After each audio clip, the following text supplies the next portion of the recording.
Bonjour à toutes et à tous, c'est encore moi, Eric Lucas, autiste Asperger ou autiste à haut niveau de fonctionnement social. Vous me pardonnerez si ce message sera certainement un peu confus. C'est donc un message de vœux pour l'année 2017.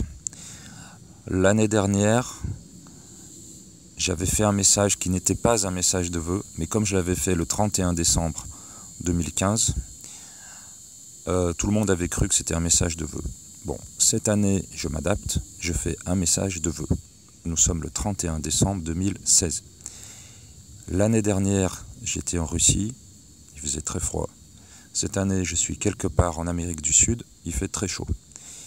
L'année dernière, mon message était très long, malgré toutes mes tentatives avec des raccourcis pour aider les gens à naviguer, pour pouvoir écouter seulement certains passages. Cette fois, il sera assez court, le plus court possible. Des vœux pour 2017.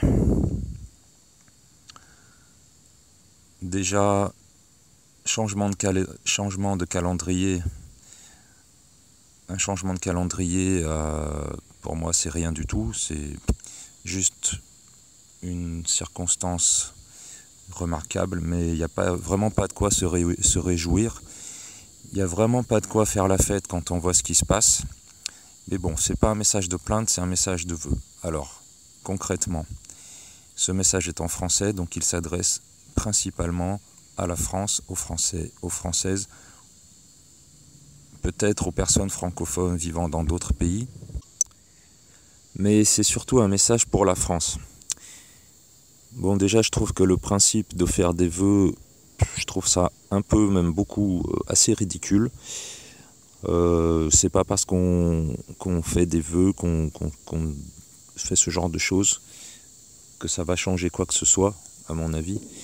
L'important, c'est les actes, les actions, avoir des principes, avoir des buts, et agir de manière cohérente et persévérante pour atteindre ces buts. Dans mon cas personnel, même si je fais des erreurs tous les jours, j'agis tout de même de manière cohérente, en tout cas en ce qui concerne la France, puisque je suis en exil choisi, j'ai quitté ce pays en me réservant le droit et la possibilité de revenir quand je veux. C'est mon pays, je n'ai pas de problème judiciaire ou ce genre de choses. Mais c'est actuellement un système social en décomposition, en voie de perdition, et j'ai besoin de me protéger. Je souffre beaucoup trop, comme la plupart des autistes, bien sûr, dans ce genre de système absurde, qui a vraiment atteint des sommets, surtout avec les derniers attentats en novembre 2015 et en juillet 2016. C'est juste un exemple. Je ne vais pas parler trop longtemps. En ce qui concerne les choses globalement, avant de parler d'autisme, globalement, malheureusement, je crois que la grande majorité des personnes qui vivent en France et dans les pays dits développés ne pourra pas accéder à ce qu'il faudrait faire, ne pourra pas changer d'état d'esprit et restera englué dans ce que j'appelle le confortabilisme, le sécuritarisme, le normalitarisme, ces choses-là, que je suis en train d'expliquer dans le livre que je suis en train d'écrire, qui prend un peu de temps. Donc, de toute façon, la plupart des gens, et c'est vraiment dommage pour eux, n'écouteront jamais ce message, et malheureusement, je crois qu'il y a beaucoup de gens qui écouteraient quand même ce message, peut-être pas en entier, et pour lesquels, en gros, il n'y a pas grand-chose à faire. J'y peux rien, je suis désolé, moi j'essaie de faire ce que je peux. Par contre, j'aimerais m'adresser au peu à l'infime minorité de personnes qui sont encore de bon sens, de bonne foi et de bonne volonté, qui comprennent plus ou moins, comme moi-même je comprends de plus en plus chaque jour, les problèmes qui existent dans le monde, sur la planète, qu'on pourrait résumer en un seul mot, l'artificialité. Tout vient de l'artificialité. Et qui pourraient faire des efforts pour collaborer, au moins pour communiquer entre eux, pour collaborer, si ce n'est pas avec moi, au moins avec d'autres personnes, d'autres organismes, ces organismes ou ces groupes informels qui tentent peut-être pas de changer le monde parce que ça paraît assez irréversible, mais enfin, quand je dis le monde, c'est le système social humain, mais au moins de constituer une sorte de mouvement, de groupe qui existe déjà évidemment, mais qui est morcelé, et ce serait d'après moi important, voire même indispensable, d'arriver à faire des ponts entre toutes les organisations. C'est pas tellement une question de protection de la nature, protection des animaux, bien sûr que c'est important, mais ça va beaucoup plus loin que ça. Il s'agit de protéger la vie elle-même, y compris la vie des humains. Je ne peux pas parler trop longtemps là-dessus. Si vous voulez, vous pouvez contacter, consulter un site que j'ai fait, qui a pour but de faire sa petite collaboration à ce genre de choses. WNLDO.org.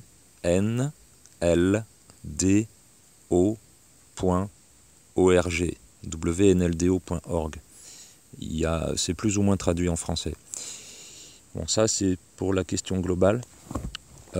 Récemment, j'ai découvert quelqu'un, on peut dire qu'il m'a découvert aussi, enfin on s'est rencontrés, qui m'a fait découvrir la nourriture vivante. Bon, déjà, j'avais arrêté de manger de la viande et même de manger des trucs cuits parce que je me doutais que ça tuait les choses, mais en plus de ça, bon, il m'a expliqué plein de choses, ce serait beaucoup trop long à expliquer. Bon, ça tue les vitamines, les enzymes, etc. Mais en plus, la cuisson provoque des réactions chimiques et qui modifient les aliments et donc le corps a du mal à les reconnaître et ainsi de suite.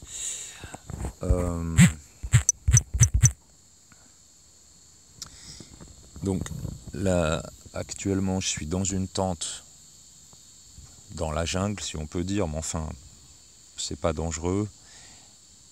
Je mange des graines d'avoine, je sais pas comment dire en français, qui est en train de germiner, je sais pas.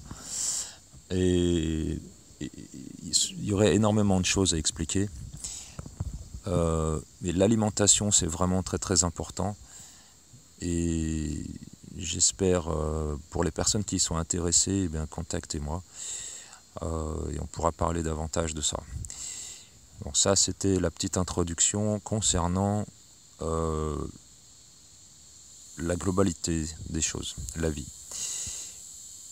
Ensuite, en ce qui concerne l'autisme dans le monde, pour moi, tout va très bien. Je ne vais pas en parler ici parce que je tiens à me protéger et parce que je suis un petit peu fatigué, même si je comprends les difficultés qu'il y a dans les tentatives pour défendre les autistes en France. J'ai besoin de vivre en dehors de ça, justement pour conserver ma cohérence, ma liberté aussi, ma liberté de penser, mais aussi ma liberté physique. C'est pour ça que je me suis extrait de ce système administratif français, parce que la souffrance, je me plains pas, je suis parmi les moins mal lotis, et c'est pour ça que je fais ce que je fais pour aider les autistes. Mais la souffrance engendrée par ce système normalitariste, la normalité totalitariste, est telle que pour quelqu'un qui est très conscient de pas mal de choses, c'est vraiment trop. Donc voilà, je me suis mis à l'abri Ça ne veut pas dire que j'ai quitté la France du tout. Il y a Internet qui existe, la preuve, vous m'écoutez. Et c'est pour agir de manière plus sereine et plus efficace. Quand je suis en France, ou même quand je pense à la France, bon là ça va parce que je suis reposé, c'est insupportable. Donc c'est les crises d'irritation autistique qui finissent par agacer puis fâcher tout le monde, y compris mes collègues. J'en suis vraiment très désolé et j'espère qu'un jour ils et elles finiront par me comprendre. Ça viendra un jour, je pense. Enfin, par comprendre, par pardonner les excès verbaux, les excès écrits surtout. Je peux pas faire mieux. Je peux pas faire mieux pour l'instant que cet exil qui commence à être constructif. Je voudrais insister, je voudrais recommencer encore une fois à dire, même si je ne suis pas un prophète de l'autisme, je voudrais insister sur ce que je disais au début quand j'ai créé l'Alliance Autiste en France, l'importance de faire tous les efforts possibles pour collaborer, pour communiquer, pour se concerter entre autistes, ceux qui essayent, les autistes dits à haut niveau de fonctionnement ou Asperger comme moi, qui essayent de faire bouger les choses, d'aller dans le bon sens. Bon, malgré tout, le tableau n'est pas si noir. Je trouve que depuis que d'année en année, les choses avancent quand même un petit peu. Il y a des mouvements qui se créent, il y a des associations qui se créent. Ça va, mais enfin, pour moi, ça va pas assez vite et ça va pas assez loin. Bon, après, chacun fait ce qu'il peut, hein. Mais je voudrais vraiment insister sur les efforts de concertation et sur la nécessité impérieuse de mettre les égos de côté. Ce qui est très difficile pour les autistes, puisqu'on a un besoin de reconnaissance sociale et on a besoin d'estime de soi.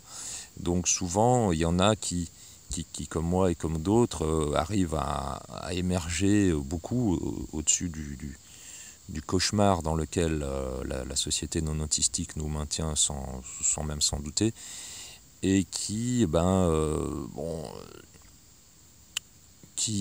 font, enfin qui mettent leur ego en avant ou qui sont empêtrés par leur ego. Je sais que c'est facile à dire, mais pour moi, on ne peut pas mener une action altruiste si on est en même temps dirigé par le besoin de satisfaire son ego. Voilà. Je ne veux pas paraître comme quelqu'un qui se croit au-dessus de tout, qui vient donner des leçons, mais j'ai besoin de dire vraiment ce que je pense.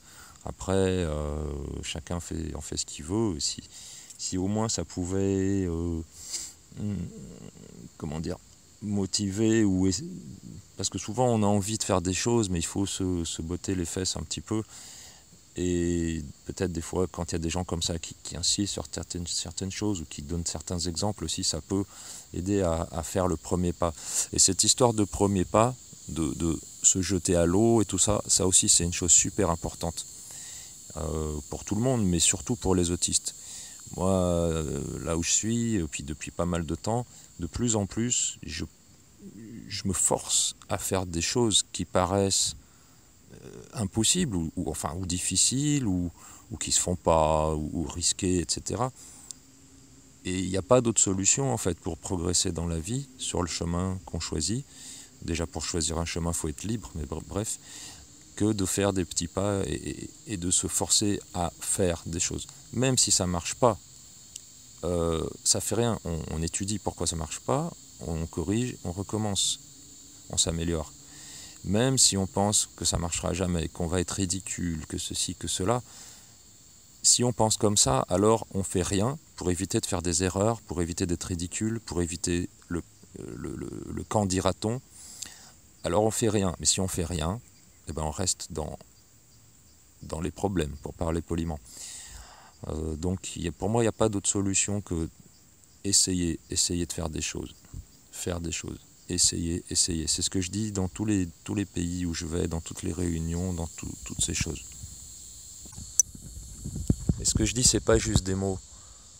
J'ai démontré dans certains pays, donc maintenant je commence à avoir un petit groupe de personnes qui me croient, qui me font confiance. Malheureusement, c'est pas en France, mais c'est pas grave. Il n'y a pas que la France. J'adore la France, mais il n'y a pas que la France. Il y a des autistes, il y en a partout. Des êtres humains, des êtres vivants, il y en a partout. Donc après tout, l'important c'est de faire des choses utiles là où ça fonctionne. Il faut être pragmatique. Concernant l'autisme, les associations, les querelles de chapelle, les problèmes de crainte que d'autres marchent sur les pieds. Bon, ça, il n'y a pas qu'en France, hein, quand même. Mais en France, c'est vraiment particulièrement grave, cette histoire. Donc, pour moi, l'important, c'est de communiquer, de rassurer les gens et de ne pas vouloir faire des sortes de dictature ou d'autorité. L'important, c'est, encore une fois, c'est de ne pas chercher à satisfaire son ego parce qu'on aura créé je ne sais quelle organisation, association qui va faire ci ou ça pour l'autisme ou autre, mais de poursuivre un but vraiment altruiste. Si on poursuit un but vraiment altruiste de défense des autistes, des minorités, ou quoi que ce soit qui le mérite, alors on est beaucoup moins obnubilé par cette recherche de pouvoir, même si le pouvoir il a pour but aussi de faire des choses cohérentes et de sécuriser ce qu'on fait.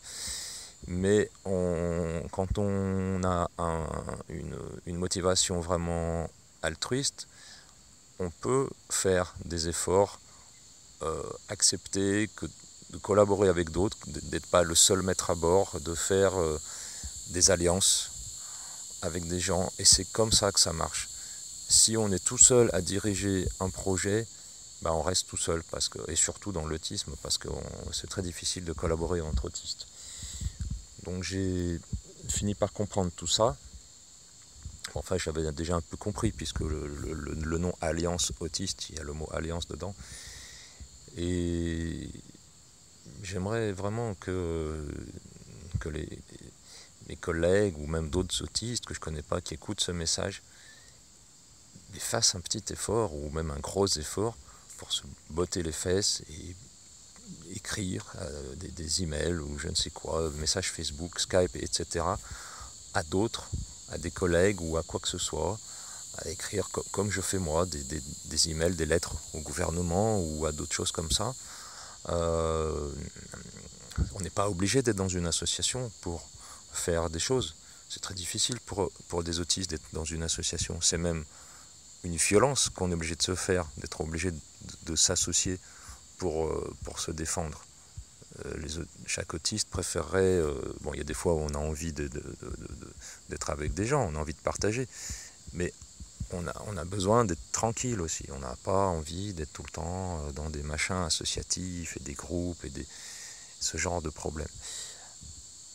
Bon, ça c'est pour l'autisme.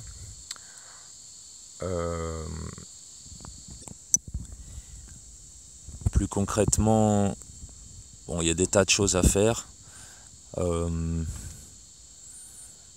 J'ai dit que je ferais un message court, donc je ne vais pas énumérer tout ce qu'il faudrait faire.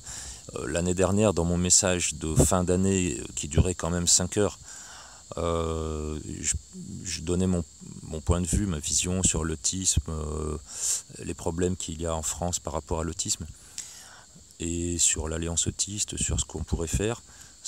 Les choses n'ont pas tellement changé en un an. Bon, il y a eu des avancées, hein, mais bon, pour moi, c'est vraiment des pas de fourmis. Et enfin, cela dit, j'admire, je suis très très reconnaissant aux personnes qui ont fait ces efforts, même si par rapport à tout ce qu'il faudrait faire, c'est des pas de fourmis, c'est des efforts monumentaux qui ont été faits par les quelques personnes que je connais, que je ne citerai pas, mais bon, que tout le monde connaît. Je voudrais juste donner 2-3 petits exemples de choses. Déjà, il y a j'ose pas appeler ça dossier, mais enfin l'affaire de Timothée.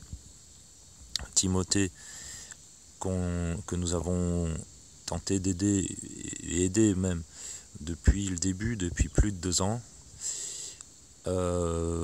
Peut-être certaines personnes qui écoutent ce message ont déjà reçu un appel de détresse écrit sur Facebook par sa maman, Marina Jolud, Z-H-O-L-U-D, Marina M-A-R-Y-N-A, qui est vraiment... elle est exilée en Irlande. Bon, elle est persécutée par la justice française. Bon, je ne vais pas décrire le dossier ici parce que c'est au secours. Et vous pouvez consulter ça sur Facebook, sur certains sites. Je voudrais profiter de ce message pour lancer de ma part une bouteille à la mer pour cette famille qui vit un véritable cauchemar que je peux comprendre malheureusement, enfin qui est certainement pire que ce que je peux imaginer.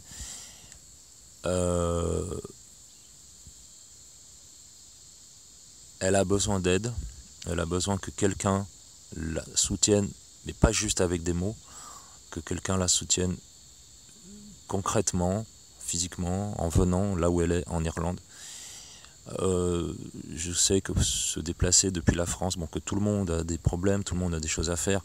Les gens qui écouteront ce message, souvent, c'est des autistes ou des proches d'autistes. Donc, quand on est une famille avec autisme, si j'ose dire, ou un autiste, on est déjà très très très largement submergé par les problèmes, chaque jour, tout le temps se battre pour survivre, pour surnager dans un système non autistique qui ne prend pas l'autisme en compte correctement. Donc bien sûr, c'est pas tellement les auditeurs premiers, je sais pas comment dire, qui pourraient aider, mais peut-être que vous pouvez transmettre ce genre de choses à d'autres personnes.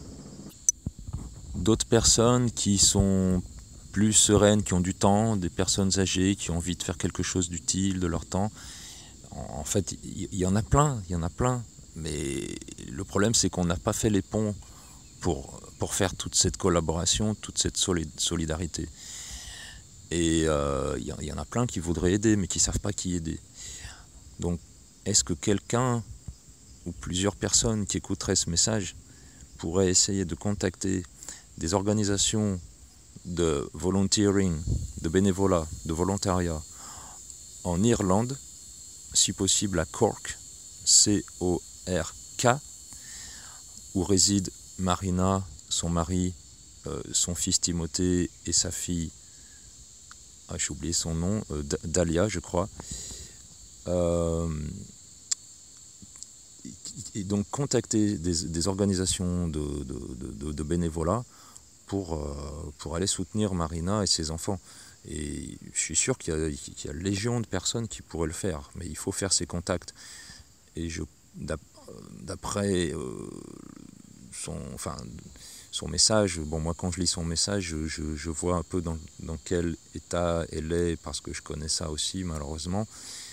Et bon, elle a peut-être déjà essayé ça, j'en sais rien, mais des fois quand on est vraiment désespéré, on n'a plus tellement, on cherche pas vraiment aux bons endroits, on est désespéré, donc il faut recevoir de l'aide d'autres personnes dans ce genre de situation.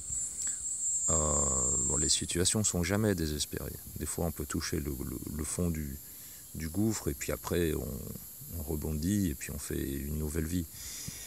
Mais en tout cas, en ce moment, ce genre de mots que je dis, c'est pas ce dont elle a besoin. D'ailleurs, je lui ai pas dit ça. Moi, je le dis aux personnes qui écoutent, en espérant que ce soit pas déjà trop tard. Si vous pouvez, trop tard pour elle, parce qu'elle est vraiment au bout du rouleau, quoi. Donc, dans une situation où on peut commettre l'irréparable. Et il y a beaucoup malheureusement de parents d'autistes à cause du système français qui se jettent par la fenêtre et ce genre de choses. De mon côté, j'essaie de commencer à préparer des choses justement pour pour trouver des refuges, notamment en dehors de la France, pour éviter ça. Mais bon, c'est un projet difficile et voilà, je ne vais pas en parler plus longtemps. Il y a autre chose aussi, un autre sujet dont je voudrais parler en rapport avec l'autisme. Dans les vœux, on va appeler ça des vœux, parce que tout ce que je viens de dire, c'est des vœux. Donc dans mes vœux, j'aimerais beaucoup que monsieur le docteur Chambry, Jean Chambry, C-H-A-M-B-R-Y, l'un des présidents de la Fédération française de psychiatrie, pardon de dire des mots, des grossièretés dans un message de vœux, mais bref, c'est de l'humour, répondent à mes lettres. Je sais que mes lettres sont embarrassantes. Je sais que c'est difficile pour lui de répondre. Mais ça fait rien. Il m'a dit plusieurs fois qu'il allait répondre. Donc ça fait partie de mes vœux pour 2017. J'aimerais bien que dans le projet pour obtenir une réponse du docteur Chambry, que cette réponse arrive en 2017. Parce que ça fait, je sais pas, peut-être 6 mois, 1 an que ça dure cette histoire. Il y a aussi, j'aimerais bien aussi recevoir quand je dis je, c'est les autistes et les familles en général, recevoir une réponse du docteur Cohen, David Cohen, de l'hôpital c'est quelqu'un de très important, très important, bref. Il faut vraiment qu'on arrive à se sortir de l'emprise du lobby médical, médico-administratif en France. Dans d'autres pays, c'est pas du tout comme ça et ça va beaucoup mieux pour les autistes. Mais bon, je vais pas parler de ça ici, j'en ai parlé l'année dernière. Mais j'aimerais bien que ces gens répondent. Et s'ils croient que je vais me fatiguer, ils me connaissent pas. En ce qui concerne des choses plus personnelles, donc là, bon, les gens qui sont pas intéressés par ma vie personnelle peuvent arrêter là. Et je dirais même plus, j'aimerais que personne... Bon, je suis désolé pour les interruptions dans l'enregistrement, mais il y a beaucoup d'hélicoptères et d'avions qui passent en ce moment. On est tranquille nulle part, donc je vais peut-être continuer malgré ces bruits, parce que sinon on va jamais s'en sortir. Donc je disais, j'aimerais que personne, à part mes quelques amis et familles, ne s'intéresse à ma vie personnelle. D'ailleurs, je vois pas en quoi ça pourrait... c'est plus de la curiosité qu'autre chose, mais bon, bref, c'est un message unique et je ne vais pas faire 50 000 messages. Ce message, la suite de ce message concerne principalement ce que j'appelle mes cauchemars administratifs. Donc si vous-même vous vivez déjà des cauchemars administratifs, c'est peut-être pas très intéressant pour vous.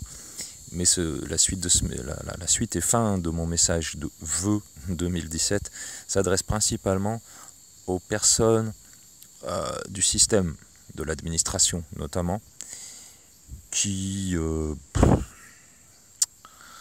il y a des gens de bonne volonté, il y en a qui le sont moins. Les personnes avec qui je suis en rapport direct sont des personnes très bien, des personnes de bonne volonté, que je suis vraiment très très désolé d'embêter tout le temps avec mes emails, mais qu'est-ce que je peux faire d'autre en attendant de trouver des solutions et de savoir quels pourraient être les interlocuteurs. Puis en plus de ça, il n'y en a pas.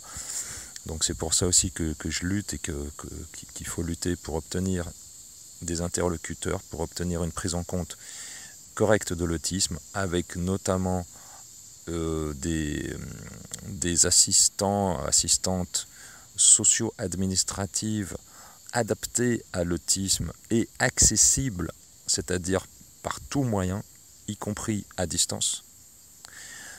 Ça fait au moins 2 ans que je braille c'est peut-être pas une très bonne, que je demande ça. Ça avance, je sais même pas si ça avance, mais enfin en tout cas c'est très très très très lent. Moi je la vois pas l'avancée, même si on me dit que ça avance. Et c'est... il y a 2 jours, j'ai discuté avec bon,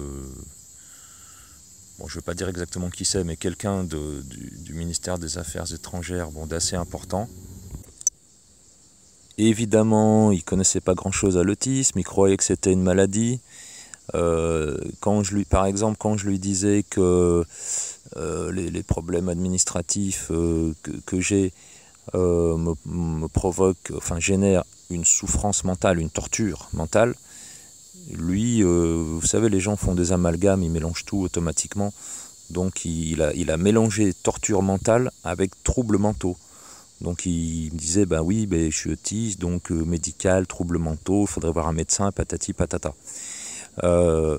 Donc j'ai réussi à lui expliquer que si lui, on le plongeait dans une situation de torture mentale, c'est pas pour autant que lui, il souffre de troubles mentaux inhérents à sa personne. Bon, il a compris.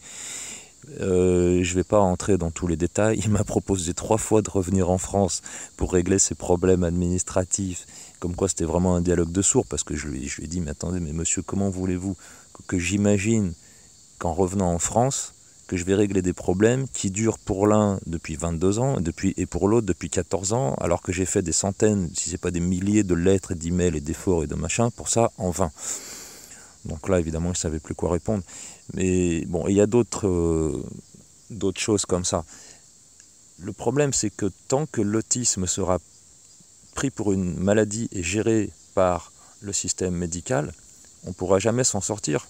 Parce qu'on sera envoyé systématiquement pour chaque problème vers le domaine du médical qui, lui, n'est pas concerné par le social et par les difficultés qu'on a qui sont de l'ordre de l'interaction entre deux systèmes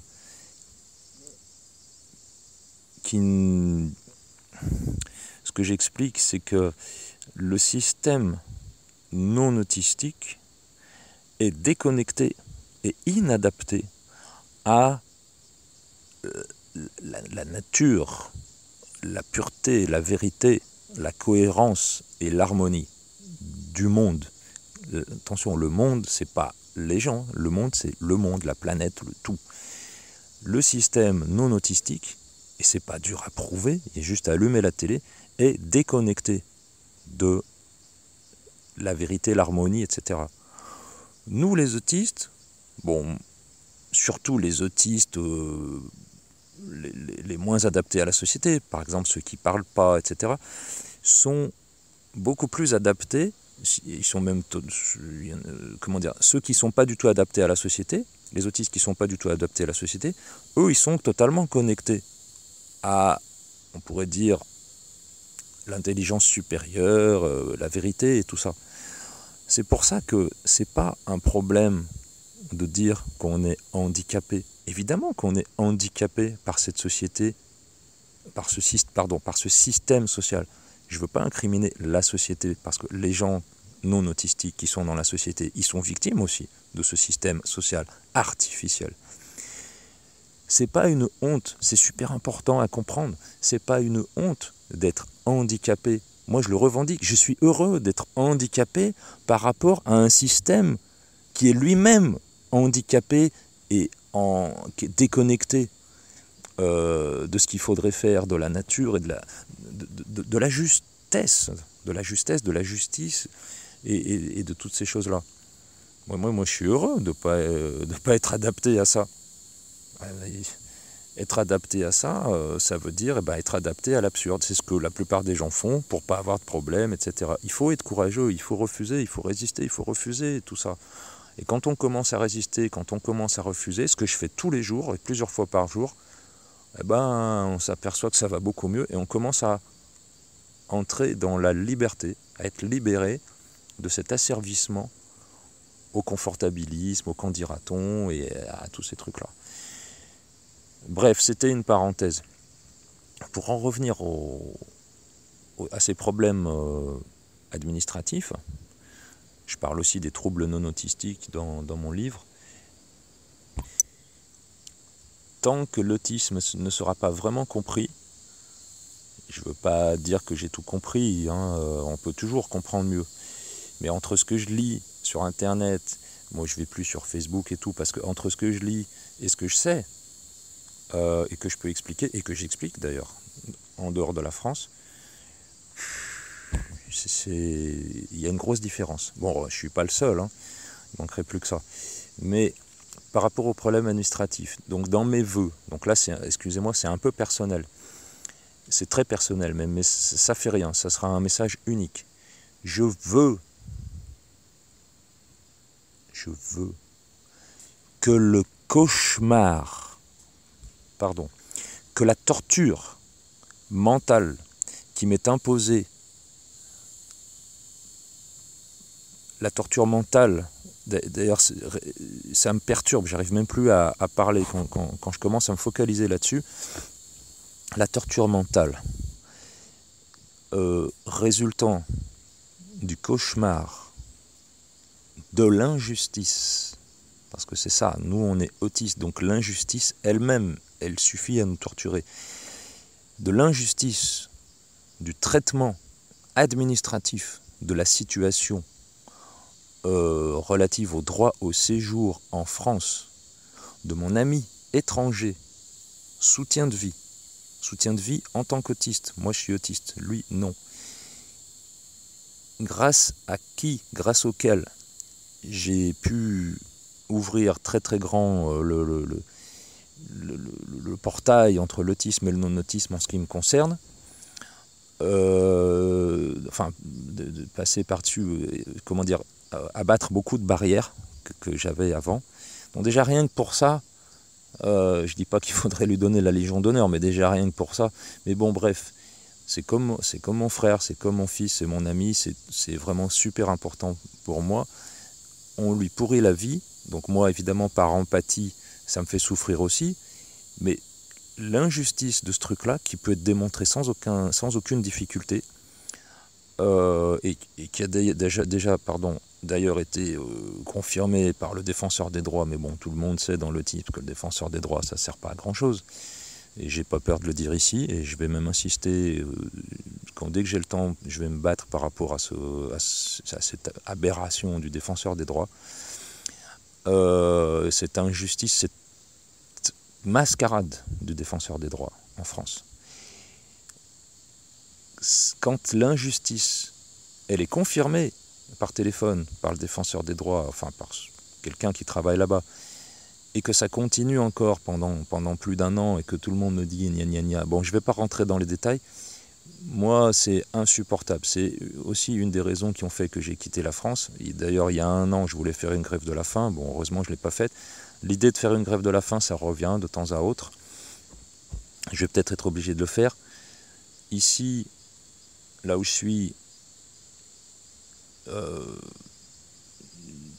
je sais pas si je peux le dire maintenant. Non, je peux pas le dire, mais bon, les gens ça se saura en temps voulu. Mais bon, ça sera pas une grève de la faim. Ça sera mieux que ça. Voilà. Donc ça, première chose. Deuxième chose, en ce qui concerne l'injustice de la séquestration administrative qu'on m'a faite, qu'on m'a séquestré pendant 15 mois, il y a plus de 22 ans, mais ça fait rien pour moi, c'est toujours là. Cette injustice, elle est toujours là. Ces gens-là, ces psychiatres que j'appelle des anus psychiatriques départementaux, des gens très importants, tout ça, bref, ne connaissaient pas l'autisme Asperger. Ben, c'est pas mon problème. Quand on ne sait pas de quoi on parle, on laisse les gens tranquilles. J'exige, j'allais dire des excuses, mais je sais bien que ça ne viendra jamais de ce genre de statut, des justifications, mais ils ne pourront jamais justifier puisque c'est injustifiable, mais au moins qu'ils essayent, voilà, des tentatives de justification et des réparations.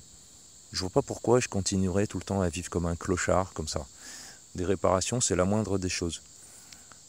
Donc ça fait partie des vœux, ça fait plus de 22 ans que je demande ça, donc je sais que c'est pas en 2017 que ça viendra, mais ça fait rien, ça fait partie de mes vœux. Voilà, c'est le petit coup de gueule un peu. Là je suis très calme, je suis pas énervé, donc il n'y aura pas de coup de gueule, il n'y aura pas de cris, il n'y aura pas de larmes, il n'y aura pas de tout ça. Puis après tout, je vois pas pourquoi je vous embêterai avec mes problèmes personnels. Des messages où ça crie très très fort, il y en a eu d'autres, il y en aura d'autres, mais voilà. Voilà les vœux. Bon, on pourrait rajouter plein d'autres choses. Désolé si c'est un peu confus. Il fait chaud, c'est un message improvisé. J'ai pas mal de choses à régler aussi. Et malgré tout ça, je souhaite sincèrement aux personnes qui ont écouté tout ça en entier, je leur souhaite le meilleur. Je leur souhaite de trouver le temps déjà, parce que c'est le problème numéro 1, le courage, l'inspiration, d'être guidé peut-être, de suivre le chemin dans lequel ils croient, dans lequel ils ont foi, et de ne pas se décourager surtout.